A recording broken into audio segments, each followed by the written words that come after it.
Bang Masinton yang duduk di DPR pernah jadi kuli, masuk juga pernah menjadi kondektur. Jadi kernet ya Bang? Kernet truk, ngangkut barang. Prinsipnya gini, saya harus melakonkan sebagai kuli, tapi tujuan hidup saya bukan untuk jadi kuli. Tapi saya harus melakonkan itu untuk memenuhi kebutuhan hidup. Kesinambungan hidup. Mempertahankan hidup. Sebagai orang Batak itu ya, toh kalau ini di Medan, wah jangan lembek lah Wak, kan gitu ya. Filosofi kehidupan Batak itu selalu saya pegang. Ingat Bona Pasogit, Dalihan Latulu. Masinton Pasaribu, anggota DPR RI dari fraksi PDI Perjuangan. Apa kabar Bang Masinton? Baik, Bung Abraham Silaban. Bang Masinton Pasaribu. Layak kita. Iya. Bang, ini 2 periode berarti ya sekarang ya, anggota Iya. DPR RI. Bener. Enak nggak Bang jadi anggota DPR RI? Ya kalau dibilang nggak enak ya nggak lucu lah. Oh enak lah, banyak enaknya lah katanya. Kalau Ya, rapatnya harus ikut, yang penting tanda tangan, katanya ya Ya. udah ada itu uang masuknya. ya janganlah. Hmm. Ya kita kan dipilih rakyat untuk kerja. Hmm. Ya maka kerja itu ya harus kita implementasikan dalam bentuk kehadiran. Harus aktif lah.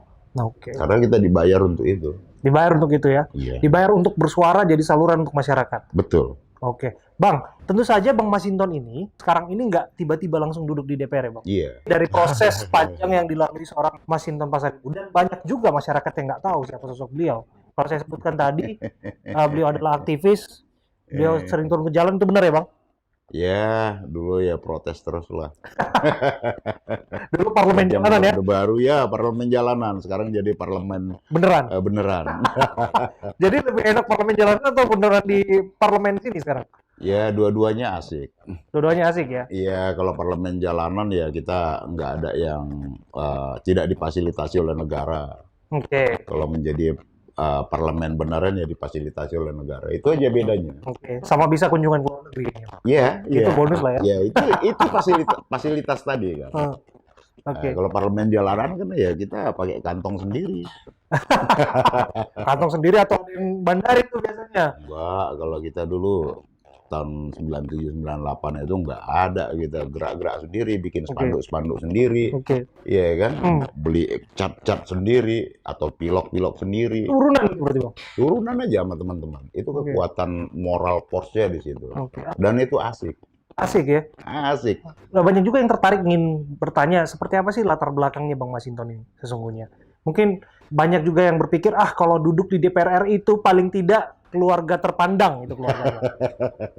Karena ongkos untuk maju pemilihan legislatif tuh kan nggak sedikit itu Bang, misalnya. Betul. Benar nggak demikian Bang? Apakah memang sudah enak dari sananya dulu, baru duduk di DPR ini makin enak, atau memang ada sesuatu yang beda dari perjuangan hidup seorang Bang Masinton? Saya itu dari rakyat jelata, nggak punya apa-apa. Oh, ya? Ya, menyampaikan bahwa ya orang tua kita juga pas-pasan. Buat hidup juga pas-pasan lah gitu ya, kategori pas-pasan. Profesinya boleh diceritakan Bang? Ya apa kalau di Medan itu ya merengge-rengge lah dibilang. Marengge-rengge itu artinya wirausaha biasanya. Artinya ya jualan ya, pedagang ya Bang ya? Iya, jualan, berdagang. Ya kadang ya jualan di pinggir jalan, kadang ya diituin sama kalau dulu tuh ya sekarang tuh ya Satpol PP begitu ya, dagangnya juga tidak punya kios yang tetap begitu. Oh ya? Ya jadi usaha-usaha informal begitulah. Oke, jadi Abang sendiri pernah ngadepin Satpol PP waktu itu, bantu orang tua waktu itu? Lah iyalah kalau lagi penertiban ya nggak dagang dulu lah. Oh ya.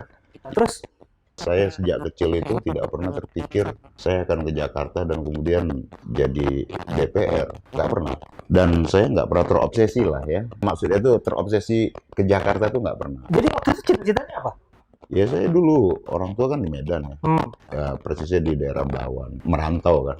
Kampungnya di Tapanuli Tengah sana, di daerah Sorkam. Bayangan saya, ngapain Jakarta? Ya di Medan saja. Gitu. Ya tapi kemudian jalan hidup menuntun kita kemari. Tanpa ada satu perencanaan. Saya di Medan itu, saya kerja di pelabuhan, jadi ya buruh di pelabuhan. Belawan sebagai buruh harian lepas ya. Kalau libur sekolah, saya pasti ke pelabuhan. Kalau ada kerjaan yang sifatnya borongan. Oh, kapalnya gede-gede banget itu. Oh, bobotnya bangsa bobot di atas 20.000 ton ke atas itu. Kemudian garam curah, di garam industri ya. Nah, apa yang abang lakukan waktu itu di situ? Nyekop di dalam palka kapal itu. Oh. Jadi karena itu curah, dia harus dikarungin, Hmm. ya.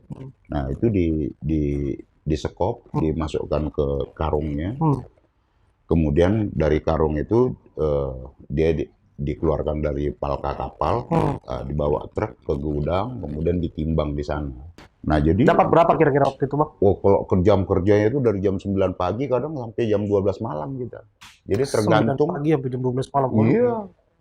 Nah, karena borongan kan, makin Hmm. cepat kan makin bagus. Oke. Kan gitu ya. Oke. Kalau makin lama, umpama karena faktor cuaca apa segala macam, kadang mandor kita ngitungnya rugi karena jam kerjanya waktu kerjanya lama. Oke. Upahnya waktu itu berapa, Bang, kalau boleh tahu? Ya pas-pasan lah upahnya. Paling kita habis kerja itu sisanya paling tinggal 30.000, 20.000 gitu ya. Bang Masinton yang duduk di DPR pernah jadi kuli, masuk juga pernah menjadi kondektur, jadi kernet ya, Bang? Kernet truk ngangkut barang itu berapa bulan dulu saya itu ya memang karena tuntutan hidup sebagai kernet truk ya. Kalau truk dulu di Belawan itu bobotnya ya nggak seperti sekarang 8 ton. Kalau dulu itu aduh banyak muatan aja itu, makin banyak tonase kan makin ongkosnya makin banyak. Jadi truk itu muatnya itu 20 ton, 22 ton, bisa begitu. Kondektur truk waktu itu kerjanya apa? Ngangkat barang. Ngangkat barang. Kita menyusun barang itu di situ. Nah, dulu itu sama sekarang kan beda lagi ya. Oke. Kalau sekarang kan di packingnya bagus semua. Iya. Sistem kontainer atau kontainer kecil atau kotak kayu apa segala macam. Kalau dulu enggak, disusun. Contoh, saya kasih contoh umpama tepung, umpama dulu itu ada cap 3 kunci apa itu, saya lupa tuh. Nah, tepung itu kalau nggak salah tuh berkisar 22 kilo, 23 kilo itu. Nah, itu kita susun tuh. Nah, keneknya 2. Biasa kita gotong royong tuh kan, berdua tuh kan, di atas truk itu. Untuk nyusun barang itu sedemikian banyak. Sebanyak barang itu, trik-trik, siang trik tuh harus kita susun tuh di atas truk. Baru kemudian bawa ke gudang, dibongkar di gudang.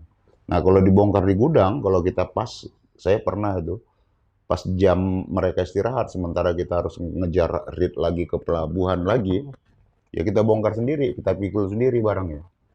Asik kan? Luar biasa. Tapi minta ampun, iya, Bang.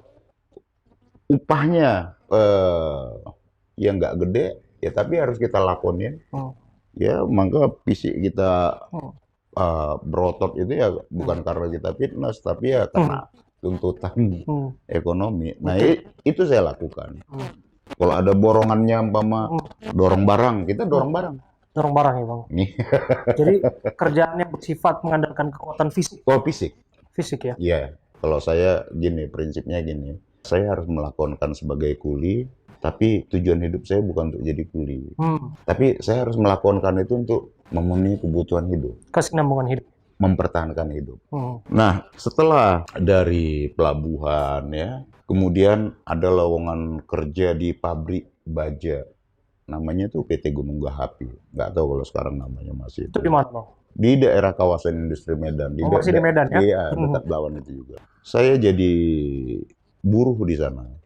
Buruh pabrik itu selama 7 bulan itu di sana. Itu kebetulan pabrik baja ya. Jadi baja masih dari balokan itu dipanaskan, kemudian jadi besi ulir untuk gedung-gedung itu, bangunan ya. Nah, itulah yang saban hari kita pegang, kita lipat tuh. Oh iya, ada mesin lipatnya, kita menyusunnya, ngikatnya, nanti kita geser, kita tata apa. Jadi buruh pabrik, itu saya lakonin. Segudang pengalaman, segudang profesi itu, Bang. Dari apa yang Abang lakukan di pelabuhan? Di pelabuhan Kernet, dan buruh pabrik. Buruh pabrik. Ya saya namanya kalau di Medan kan mocok-mocok ya. Kalau ada umpama mocok-mocok itu kalau istilah Medan tuh ya nyambi lah. Nyambi ya? Nyambi. Ya namanya harian lepas kan gitu. Nah, kalau nanti ada tukang ngajakin dia ngerjain bangun rumah tinggal atau apa gitu ya. Nah, dilihatnya kita lagi nganggur, diajak jadi keneknya. Kenek bangunan, kita ngayak pasir sendiri gitu. ngaduk semen sendiri. Ya kita lakonin lah. Multi talenta nih. Serba bisa. Ya karena tuntutan kehidupan. Apalagi ya dengan masyarakat yang kita nggak punya apa-apa, keluarga besar juga bukan siapa-siapa gitu ya. Ya kita harus berjuang hidup dan jangan sampai putus harapan. Anda tidak pernah mau, Bang, untuk melakukan bagian dari profesi-profesi yang Anda sebutkan tadi, Bang? Enggak. Bahkan Bama ketika masih sekolah nih ya, sama teman-teman, kalau saya kita traktir tuh kan, Bama. Oh, wah iya kan. Udah jadi jagoan dong di sekolah bisa traktir teman-teman ya? Tumben kau nih, Wak, katanya kan, mudah-mudahan deh. Ya kan, ada terima upah gitu ya kan. Nah gitu-gitulah. Nah jadi bagi saya sih ya nggak pernah malu dengan apa yang kita kerjakan. Saya lakonin. Yang penting ada buat nambahin uang jajan lah. Ya lumayan ya, namanya ya kita minta dari orang tua, yang ada kepala kita digetok. Iya kan dulu getok kan kata orang tua. Jadi kita cari sendiri. Bang, nyampe Jakarta saya Tanah Abang nguli-nguli saya. Di Tanah Abang juga nguli? Nguli. Saksi hidup kalau nanti kapan-kapan ngobrol sama Bang Haji Lulung. Itu senior saya ya. Beliau itu CS. Beliau itu senior saya di Tanah Abang. Naik apa, Bang? Waktu itu kan ada zaman Tampomas dan sebagainya kan. Ini enggak. Kalau saya naik truk. Naik truk ke Jakarta? Naik truk. Kebetulan tetangga saya waktu di Medan dulu tuh ada supir truk Medan Jakarta. Saya nebeng di truk ya. Tahu nggak nyampe Jakarta berapa lama? Berapa lama? Ya 10 harian lah. Ini kan nggak mudah, ini proses untuk meyakinkan orang untuk milih Bang Masinton. Abang sebut tadi, Abang datang dari Sumatera Utara. Terus Abang kan jelas, dapilnya kan daerah Jakarta ini jelas gitu loh, Bang. Dan ini bukan sentimental soal kesukuan ya, Bang ya. Abang jelas ada pasar ibu di sana. Dan nggak mudah untuk meyakinkan orang. Karena ada saja kan orang memilih berdasarkan kedekatan. Iya, mungkin ya karena kita berinvestasi dalam arti ya modal sosial itulah, investasi sosial, bergaul ya. Menurut saya bergaul. Dalam prinsip hidup saya itu, saya meyakinin betul bahwa rezeki itu tidak melulu dari kita. Rezeki itu ya kontribusi besar itu dari teman, dari pergaulan. Saya meyakinin itu dan ya alhamdulillah puji Tuhan ya bisa mengantarkan kita sampai ke DPR. Kalau dihitung juga awal-awal saya mana punya duit sih. Ya duit kita ya jauh lah dari target itu kan gitu. Ya, dan saingannya juga, bagaimana cara Bang Masinton, Bang, untuk memastikan bahwa masyarakat tuh memilih Bang Masinton seorang pendatang yang bukan dari kalangan terpandang, yang Abang sebut juga punya modal politis yang terbatas gitu, Bang. Iya, kalau di Jakarta kan ya maaf lebih rasional ya pemilihnya. Dan bisa kita lakukan pendekatan dengan pendekatan bergaul lah menurut saya ya. Dari bergaul itu artinya juga publik secara luas juga bisa melihat dalam aspek rekam jejak ya. Apa yang kita lakukan ya, publik kan melihat gitu ya. Maksudnya itu saya kan apa adanya aja. Dan setelah saya sebagai anggota DPR, saya juga sampai sekarang ya biasa saja. Bung Abraham, kebetulan kan ini hari Jumat ya. Kalau hari Jumat hari praksi. Maka saya tadi janjian, saya pakai kaos. Saya sebenarnya kalau lagi kerja saya memang formal, pakai batik ya. Tapi setelah jam kerja, ini karena COVID aja sih ya. Kalau nggak COVID, keseharian saya itu setelah jam kerja saya langsung ganti pakaian formal tadi. Tadinya celana bahan terus jadi celana lipas. Tadinya batik atau jadi kaos. Setelah pulang kerja itu kalau nggak ada aktivitas lain ya yang berkaitan dengan tugas sebagai DPR gitu ya, undangan kemana gitu. Kalau nggak ada itu udah saya nongkrong. Ya nongkrong ya di mana aja dan lebih sering di pemukiman warga. Oh ya? Lah iya dong. Di gang-gang. Ya nongkrong sama warga, baik anak mudanya, orang tuanya, maupun ibu-ibu. Nah, ngobrol di sana kongko-kongko aja. Nggak ada ngobrolan apa. Jadi kita ngobrol berteman aja. Egaliter lah, nggak ada. Saya juga nggak merasa sebagai pejabat ke sana. Sebagai rakyat biasa, silaturahmi, ya ada tukang bakso lewat, ya kita panggil tukang bakso, kita ketawa-ketawa. Itu aja sih. Jadi nggak ada yang beda Bang, sama sekali ketika Abang yang sudah sebutkan perjuangan yang begitu keras mengantarkan Abang sampai ke posisi saat ini. Justru itu, Bung Abraham, jangan pernah kita melupakan ini kita, sumber kita. Sumber kita ini kan dari masyarakat bawah ya. Maka kita tidak pernah melupakan itu. Jangan lupa akar gitu ya. Jadi ya tetap aja Masinton sebelum DPR dan Masinton setelah DPR ya sama aja buat saya. Sama. Itu walaupun itu status pejabat itu melekat ya ketika dalam masa menjabat. Ketika kerja saja, ketika saya melaksanakan tugas-tugas DPR, ya saya merasa sebagai pejabat. Di luar itu, ya kembali seperti rakyat biasa aja. Jadi nggak ada batasan kita dan masyarakat. Nah itu yang kita lakukan dan ya karena kita juga berasal dari bawah ya, melihat umpama masyarakat di bawah, saya nggak pernah pandang mereka kecil atau apa, karena kita pernah dalam posisi itu. Ketika umpama sebagai buruh pelabuhan dulu ya mungkin kadang kita nyender siang-siang nunggu antrian muatan gitu ya, kadang kita baca koran-koran lusuh gitu kan, kadang kan dipandang orang kadang usir-usir gitu ya, yang di sini bacanya agak ke sana, nah, kan kadang gitu ya, jangan nongkrong di sini, di sana tempatnya kenek-kenek, nah gitu-gitu. Kan kita kan pernah merasa dalam situasi seperti itu, maka saya menerapkan jangan pernah saya melakukan seperti itu, karena nggak enak. Gitu kan. Nilai kehidupan apa yang paling dipegang teguh oleh seorang Masinton Pasaribu dalam perjalanan hidupnya sampai saat ini? Kalau di kita ini kan nggak lepas dari yang namanya kearifan lokal ya, yang setiap kita di Indonesia ini, setiap etnis, suku bangsa di Indonesia ini pasti punya masing-masing filosofi kehidupan lah yang nggak jauh beda gitu ya. Nah kalau saya umpama kebetulan latar belakang dari suku Batak, ya selalu umpama filosofi kehidupan Batak itu selalu saya pegang. Ingat terhadap akarnya, sumbernya gitu ya. Kalau di Batak itu kan ingat Bona Pasogit, Dalihan Latulu katanya ya. Ya Bona Pasogit itu kan bisa kita maknai ya itu tadi. Bukan hanya sebatas kampung halaman, tapi ya sumber kehidupan kita. Sehingga dalam posisi apapun kita, sebagus apapun posisi dan jabatan kita, jangan pernah lupa terhadap sumber kita tadi. Jangan kemudian mentang-mentang gitu, melaksanakan yang baik lah.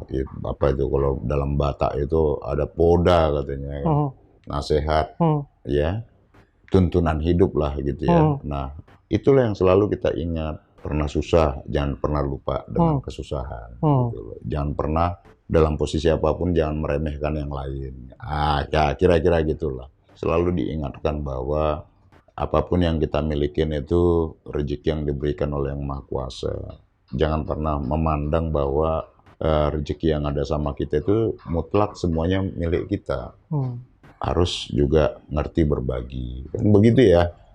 Nah, kearifan-kearifan seperti itu yang menurut kita bisa survive dalam melaksanakan hidup. Dan kemudian ya satu tadi itu juga integritas dan kejujuran itu menjadi penting. Harus punya prinsip yang kuat. Nggak boleh orang yang terombang-ambing. Kalau di dalam sebagai orang Batak itu ya, atau kalau ini di Medan, wah jangan lembek lah, Wak. Kan gitu ya. Nah, kalau istilah Medan itu kan gitu. Artinya tuh Anda tuh harus punya prinsip yang kokoh gitu. Nah, tapi juga prinsip yang kokoh itu juga harus dijalankan dengan fleksibel. Bukan berarti kita jadi pelin-pelan gitu ya. Nah, kemudian ya bergaul tadi. Ya kalau ngomong Dalihan Latulu kan ya bergaul, saling menghormati, saling respect ya. Nah, itu yang membuat kehidupan kita menurut saya sih awet aja. Ya kita jalanin apa adanya hidup ini. Enak-enak aja. Sangat manusiawi ya. Kita pengen begini, pengen sukses seperti ini, kita pengen punya seperti ini. Itu sangat manusiawi. Nah, namun kan untuk mencapai itu ya harus realistis. Iya kan, nggak boleh menghalalkan segala cara. Kita jalankan dengan tekun aja. Ya untuk menuju tangga 100 ya harus melampaui tangga 1, kedua, ketiga. Ya tidak boleh instan. Gitu. Ya tahapan itulah yang kita lakukan. Dan prinsipnya ya harus tetap jujur dan jaga integritas. Luar biasa. Bang Masinton Pasaribu, anggota DPR RI, politikus PDI Perjuangan sudah berbincang bersama kita, sahabat Abraham Silaban. Kita akan lihat kiprahnya seperti apa nanti di Senayan. Kita berharap perjuangan terus berlanjut ya Bang ya. Oh ya, iya Bung Dan- Abraham. Dan jangan lupa jaga kesehatan. Jangan lupa jaga kesehatan. Sampai jumpa. Merdeka.